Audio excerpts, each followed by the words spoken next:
Welcome everybody to another episode of Consider This. Hello, I'm Jenny. Thanks for tuning in today.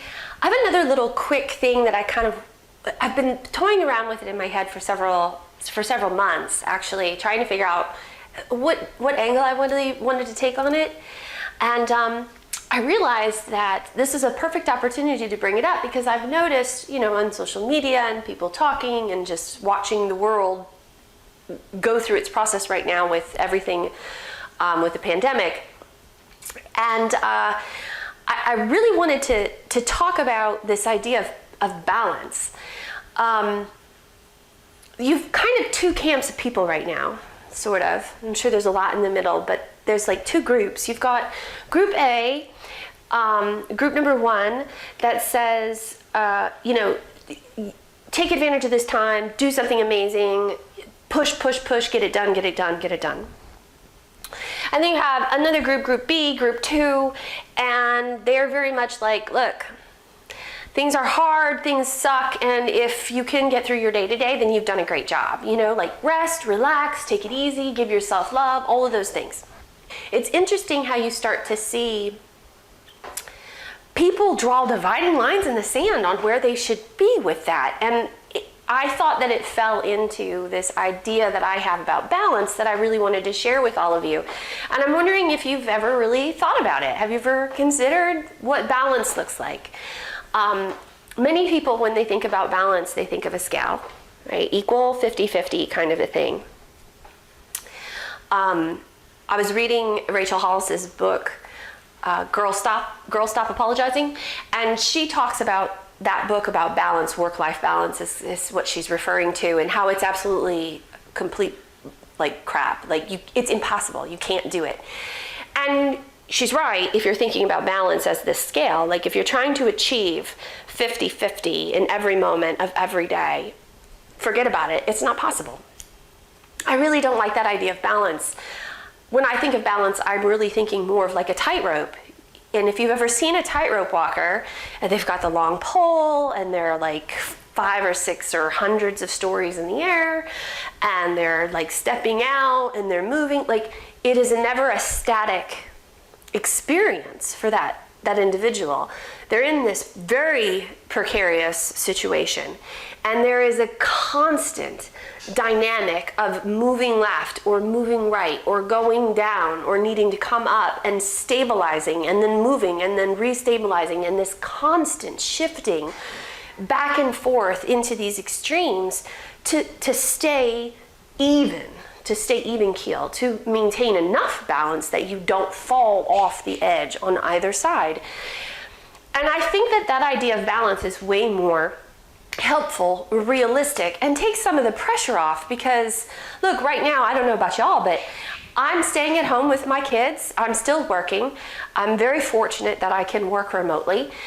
But trying to work remotely with kids is not necessarily easy, and so I'm doing mom and my job at the same time, and so there is no 50-50 balance in that in every moment. Sometimes I'm more mom, and sometimes I'm more, the employee, and sometimes I'm more this, and sometimes I'm more that, and what you have to do is, in a micro way, evaluate that and make sure you're giving yourself what you need in order to satisfy your ultimate goals and purpose and meaning and all of those things, which are separate conversations.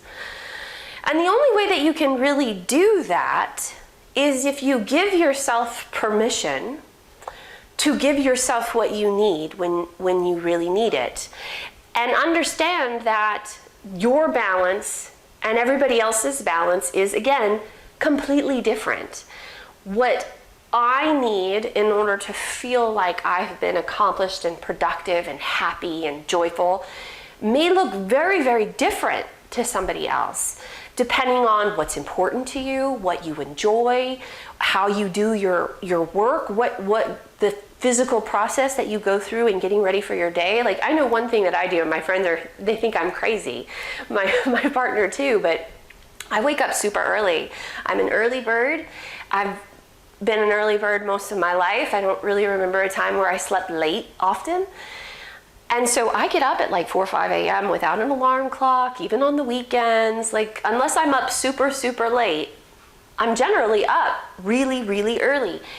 And I tried to fight that for a really long time. I tried to make myself sleep until 7 or stay in bed until 8 on the weekends when I could, because my kids were letting me sleep. And I really tried to do that. But what I realized is the more that I tried to force that to happen, that habit to happen, because I was supposed to like relax and, you know, be easy in the morning and, oh my God, why don't you want to sleep? And all of those ideas that we get, I felt worse. I would try to go back to sleep, and then I would wake up an hour and a half later more tired than if I had just gotten up at 4 o'clock. I got up and I couldn't get a ritual in for my morning that let me put my head in the right space, that gave me the time that I needed to collect my thoughts and give myself some me times. That's the time in the morning when I work out. That's when I'm meditating. That's when I'm journaling. That's when I'm setting my intentions for the day. And if I don't have that time, then everything goes crazy. And so I want to encourage everybody, knowing that it might be different than somebody else's balance. It might not be the same balance, and it shouldn't be the same balance. And that balance is not this 50-50 equal. Maybe you need more time to recharge. Maybe your recharge looks different than somebody else's recharge. Perhaps you're a person who gets fed by going out and taking a walk in nature. I have a friend who loves that. It feeds her soul, is what she says. And then for other people, what feeds their soul, if you're anything like me, like I take a bath. Like I need to sit in a bathtub and maybe have a glass of wine, and that's me recharging my soul. And the amount of time that I spend doing that versus the amount of time that I spend being busy and active in my house might be different than your amount of time that you need to be feeling busy and active in the house. I would encourage everybody to not judge that. Give yourself the permission to engage in your balance the way that it makes sense for you, particularly right now. Don't feel pressure to produce right now if emotionally just getting through your day and having stayed positive is what you really need and care about. Don't worry about it. And you know what? The reverse is true too.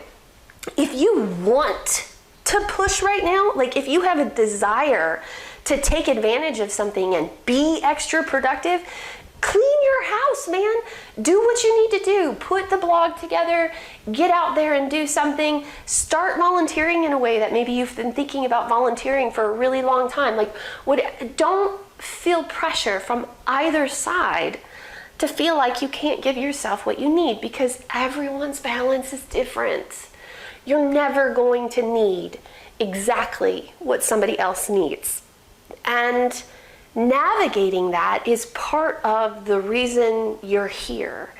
It's part of the exploration of knowing who you are and what you want, and then being able to make clear decisions about how to get there. Okay, so then what do I do so that you can move forward with whatever it is? And it could be anything.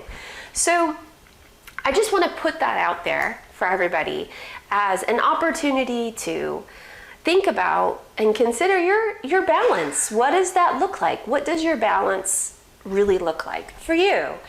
And then how do you engage in a way to make sure that you're getting that balance the way that you need it? You know, whether it's time with people, time without people, motivation, engagement, getting up in the morning, what you're eating, when you're eating, like all of those things. Just breathe and don't worry about trying to do what you're supposed to do right now. And be okay with whatever balance it is that works for you. Something to consider. Anyway, guys, thank you so much for tuning in. Please remember to be on purpose. Like, share, and subscribe if you found some value in this video. I really appreciate it, and I will talk to you all later. Bye-bye.